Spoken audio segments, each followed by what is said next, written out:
this interview is such a strong bang for your buck because I get to talk to like 5 leaders in one because you have held such strong executive titles over your years at Deloitte: Deputy CEO, Chief Talent Officer, Chief Transformation Officer, Chief Parent, and now Global Sustainability and Climate Practice Leader. So this is my like 5 in 1. It's such a good return. Tell me, what is the through line for your career across all of these different roles within Deloitte? So I wouldn't have been able to say this a few years ago, but the through line for me is either fix it or build it. Because when you look at all the disparate things I've done, they wouldn't necessarily stack together in a cohesive story.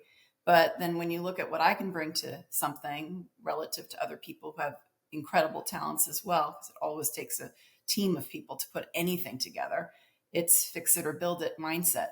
So that's the through line.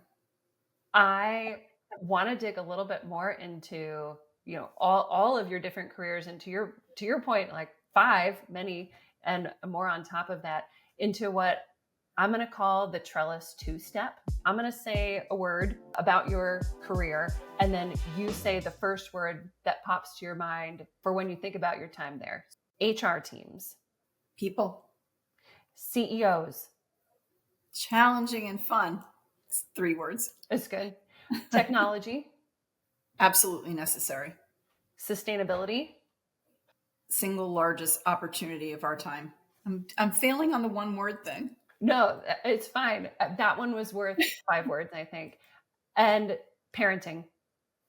Love. Let's get a little bit more into why sustainability takes 5 words.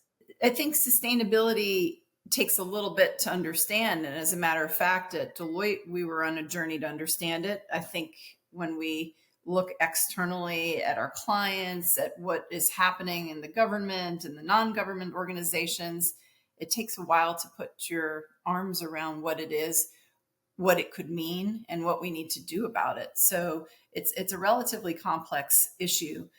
We just completed our 3rd annual Chief CxO. We call it a CxO study, but it's basically looking at C-suite attitudes towards sustainability. And there's been a shift over the last 3 years in terms of optimism, growing investment, growing use of technology. But what hasn't changed is it's a top 3 issue. But as you look at the story arc over 3 years, you can see the embedded complexity in the attitudes. I'm so glad you brought up that report, because this is the interview that's the brag. And that CxO report absolutely falls into it, has some really meaty takeaways from it. After surveying 2,100 CxOs, to your point, this continued investment in sustainability, 85% increased sustainability investments. I'm so curious, when I see research like this, it makes me beg many, many more questions that came out of it. So after you read this research, was there another question you wish you could have said, oh, I heard you answer this one, now I want to know this next piece? Yeah, I think as we look at the outcome of that study, you can see a shift. So there's a bell curve in terms of where organizations are across those 2,100 perspectives that we gathered. About 27% of them we would put in the lagging category. And then we've got this, what we started calling the moderate middle, and then 17% are leading. So my big question is, what is going to get us to shift that moderate middle? How do you move? Because that's where the largest opportunity is for us to have an impact long-term on our climate commitments. That group, how do you get that group to move into a leading category? What are the types of things that will create a catalyst for that?